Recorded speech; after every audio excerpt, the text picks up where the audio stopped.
बहुत सारे ऑर्डर जो हाल ही में निकाला गया जिसमें कहा गया था कि उन बच्चों को देखा जाए, काउंसलिंग की जाए और सिगरेट नोशी में जो बच्चे मुलविस है। एक तो ये बता दीजिए कि कितने बच्चे इसमें मुलविस है। दूसरा ये बता दीजिए बहुत सारे ऑर्डर्स इसमें आपने बताया कि जब ये 2022 जो आपने ये किया है मार्च सेशन, तो बहुत सारे ऐसे स्कूल्स हैं, प्राइवेट स्कूल, जिनने एग्ज़ाम भी लिया है, बुक्स भी डिस्ट्रीब्यूट किए हैं, और आप कह रहे हैं कि 6वीं जमात से लेकर 8वीं जमात तक के जो तालिब इल्म उनको गवर्नमेंट स्कूल की बुक्स पढ़नी है, लेकिन उन्होंने ऑलरेडी जो है बुक्स इशू भी किए हैं।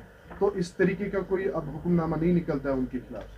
देखिए, इसमें 4-5 इश्यूज़ आपने रेज़ किए। एक इशू ये रेज़ किया कि मार्च सेशन हो गया, कुछ स्कूलों ने एग्ज़ाम्स कंडक्ट किए और किताबें भी नई दे दी। दे वायर प्रिपरेटरी एग्ज़ाम्स जो हमारी नॉलेज में है, लेकिन फॉर्मली जो उनको एग्ज़ाम करने हैं जिनकी वैलिडिटी होगी वो मार्च सेशन में होगी।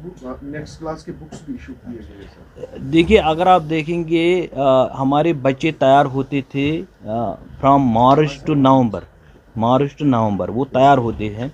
हमारे घर में भी बच्चे हैं, वो भी तैयार थे। They were prepared for they were completely prepared. आज इस साल हमने 220 डेज़ इंस्टीट्यूशनल डेज़ किए, तो हमारे बच्चे पूरे तैयार थे, क्योंकि डिसीजन हुआ गवर्नमेंट का तो हमें मार्च में एग्ज़ाम देना है। अगर कोई बच्चा जो 9th में, जिसको 9th का एग्ज़ाम मार्च में देना है, वो 10th की भी प्रिपरेशन करता है, उसमें कोई हर्ज नहीं है।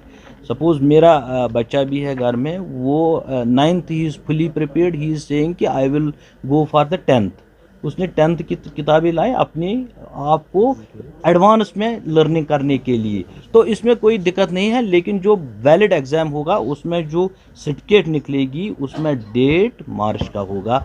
ये प्रिपरेटरी एग्ज़ाम्स होते हैं, कई स्कूलों ने किए हैं, तो कोई पेरेंट ये भी कह सकता मुझे अभी 10वीं की किताबें दे दो। पेरेंट्स को फोर्स किया जा रहा है कि आप सवाल है, ASER रिपोर्ट जो है वो सामने आई है, उसमें ये बताया गया है कि पुअर परफॉर्मेंस बच्चों की तरफ से इन रीडिंग बुक्स के तई वो दिखाते हैं, तो उसके लिए क्या कहेंगे आप? देखिए, अगर आपने देखा जो हमारी जो पुअर रीडिंग कैपेसिटीज हैं, वो हमने we have tried to chuck these learning. जो हमने जब इस साल स्कूल खोले तो हमने इस स्कूल को इस साल ईयर ऑफ एकेडमिक एक्सलेंस और year of transformation, we are trying to fill the learning gaps. जो लर्निंग गैप्स थी हमने उनको कोशिश की फिल करने की।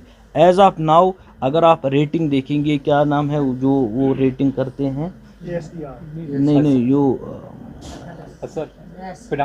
हाँ नेस, जो नेस रेटिंग जो इस साल जो हमारी हुई है, we have jumped from 18th position to 7वें और 8वें नंबर पे आएगी। जो नेशनल लेवल पे जो हमारी लर्निंग की जो ये सर्वे होती है, we have jumped from 18th to 8th और सम 3rd और मैथमेटिक्स में कुछ 3री या 5वीं पोजीशन पे हम आए हैं। तो we are filling these learning gaps, तो इनको कोशिश कर रहे हैं लर्निंग गैप को फिल करने की। बाकी ये एक कंटिन्यूस प्रोसेस है।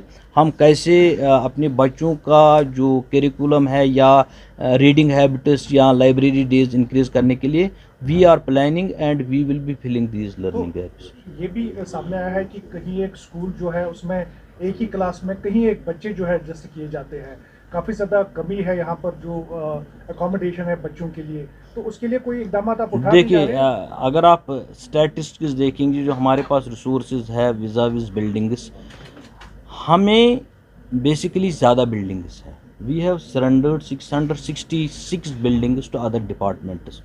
जो हमारी लेगेसी में आए थे स्कूल्स, जो किसी बुनियाद पे कई गाँवों में 2-2 बिल्डिंगें बनाई गई हैं, कई गाँवों में कम बिल्डिंगें थी, तो इस सब को रैशनलाइज करने के लिए वी आर क्लबिंग स्कूल भी हमने क्लब किए हैं। और जहां single room class single room schools हैं वो हमारी प्रायोरिटी में है। अगले नेक्स्ट 5 ईयर जो हमारा प्लान है उसमें हमने इन सब को फेज मैनर्स में उठाया है, ताकि हम जो स्कूल्स जो सिंगल क्लासरूम स्कूल्स हैं उनको मिनिमम 5 या 6 क्लासरूम्स मिलने चाहिए, और जहां ज़्यादा कमी है वहां वी हायर द क्लासरूम। जेके बोस ने रिसेंटली एक ऑर्डर निकाला था जिसमें प्राइवेट स्कूल को बताया गया था कि ये इम्प्लीमेंट आपको करना होगा, ये ऑर्डर जिसमें बोस की किताबें होगी, तो कब से वो शुरू होगा? वो इस सेशन वो अगस्त में ऑर्डर निकला था, तो इस सेशन से वो शुरू होगा। यानी कि आने वाले मार्च यस सर कितने बच्चे सिगरेट नोशी में मुलविस हैं? मेरे पास फिगर्स ने, and we won't be disclosing these figures because if we disclose such figures तो that will be an encouraging thing for other students to follow them. क्या काउंसलिंग? हर स्कूल में काउंसलिंग सेल बनी है, anti tobacco anti drug and anti tobacco का ये ना campaign चल रही, नशा मुक्त भारत जो अभियान है उस पे काम हो रहा है। और within the radius of 500 metres कोई भी जो शॉप होगा स्कूल के बाहर, वहाँ टैबैको नहीं सेल किया जाएगा। सर जेडी के बारे में बताइए, उनको अटैच कौन जेडी साहब? वो आपको पता है, दैट आई हैव गिवन। वो मैंने वीडियो भी शेयर किया था।